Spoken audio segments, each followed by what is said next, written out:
So far in 2023, announced job cuts are running 427% higher than they were at this time in 2022. Michael Snyder reports, major employers all over America are announcing mass layoffs, but the mainstream media continues to insist that everything is just fine. Every month, the Biden administration gives us numbers that suggest that the economy is stable, and most mainstream reporters willingly go along with that narrative. But anyone with half a brain should be able to see that we are heading for big economic trouble. The housing bubble is imploding, food prices just keep rising, and we have not seen a wave of layoffs like we are currently witnessing since the days of the Great Recession. One of the things that I appreciate about Challenger, Gray, and Christmas is that they don't have a political axe to grind. They just report the facts, and their latest report tells us that announced job cuts in the United States are running 427% higher than they were at this time last year.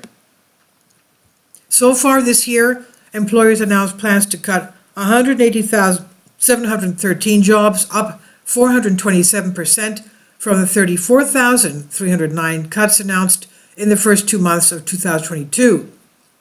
It is the highest January to February total since 2009, when a total of 428,099 job cuts were announced in January and February.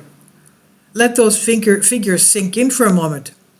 When the number of planned layoffs is running 427% higher than a year ago, your economy is moving in the wrong direction very rapidly. And the latest report from Challenger, Gray, and Christmas does not even include any of the job cut announcements that we have seen so far in March.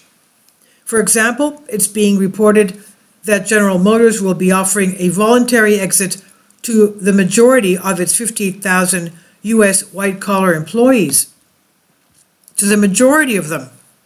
General Motors will offer voluntary buyouts to a majority of its 58,000 U.S. white-collar employees as it aims to cut $2 billion in structural costs over the next 2 years, according to a letter sent to workers Thursday from CEO Mary Barra. The Voluntary Separation Program, or VSP, will be offered to all U.S. salaried employees who have spent 5 or more years at the company as of June 30th.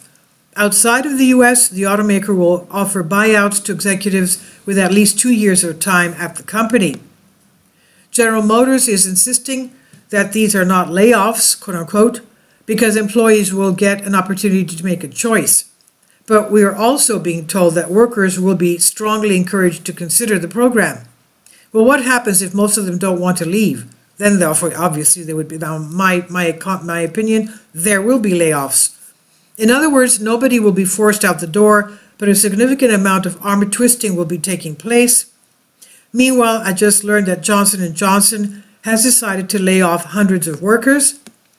Johnson & Johnson is letting go of nearly 350 employees in the surgical robotic space, according to layoffs notices filed in California at the beginning of this month.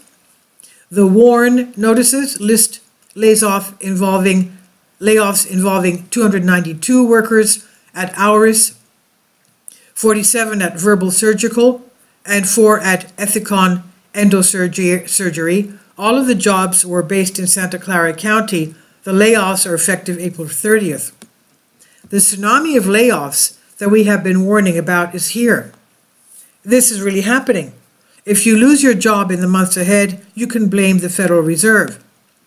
After pushing interest rates all the way to the floor and then flooding the system with unprecedented amounts of new money, the Federal Reserve has now reversed course. Now Fed officials are dramatically hiking interest rates and are rapidly reducing the size of their balance sheet. As a result, money supply growth has actually turned sharply negative. Money supply growth fell again in January, falling even further into negative territory after turning negative in November 2022 for the first time in 28 years.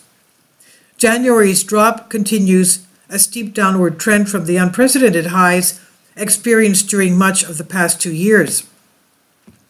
Our system is not designed to handle this sort of roller coaster ride, so there will be more layoffs, and the housing market will continue to crash, and more major financial institutions will be in peril. In fact, it's being reported that a very important bank in California could potentially be on the verge of collapse? Is the bursting of the tech bubble finally spilling over to the financial system? One day after the biggest crypto-focused bank, Silvergate Capital, announced plans to unwind and liquidate after a deposit run effectively killed its core business model, this morning its far larger peer, the parent company of the venerable Silicon Valley Bank SVB Financial Group, it's one of the 20 biggest commercial banks in the United States, by the way, saw its shares plunge the most in more than 2 decades after the company took steps to bolster its financial position. That included not only a highly dilutive stock offering, but also a panicked asset sale that sparked fears of a liquidity crisis at one of the biggest and original providers of funding to the venture capital industry. The Santa Clara-based company's shares sank by as much as 60% on Thursday, their biggest decline in the company's history since going public in 1987. This is a really big story. It has even been suggested that this could possibly be another Lehman Brothers moment if the financial position of the institution cannot be stabilized. This news was part of the reason why stock prices were way down once again on Thursday. The S&P slid 1.85% to end at 3,918.32, while the Dow Jones Industrial Average dove 543.54 points, or 1.66%, to settle at 32,254.86. The Nasdaq Composite shed 2.05% to finish at 11,338.35. Thursday's losses brought the Dow to close below its 200-day moving average for the first time since November 9. For the week and year, the 30 stock index is down 3.4% and 2.7% respectively. I'm going to be watching the financial markets very carefully in the weeks ahead. Trouble is brewing. Hopefully the recent slide that we have been witnessing will not become an avalanche, but if the federal government continues to go down this road, it will inevitably cause a tremendous amount of chaos. For a very long time, the Fed artificially propped up our financial system. Unfortunately, now the artificial support has been removed, and that is really bad news. We all knew that a day of reckoning would be arriving eventually, but hopefully we have at least a bit more time before our financial system starts coming apart at the seams.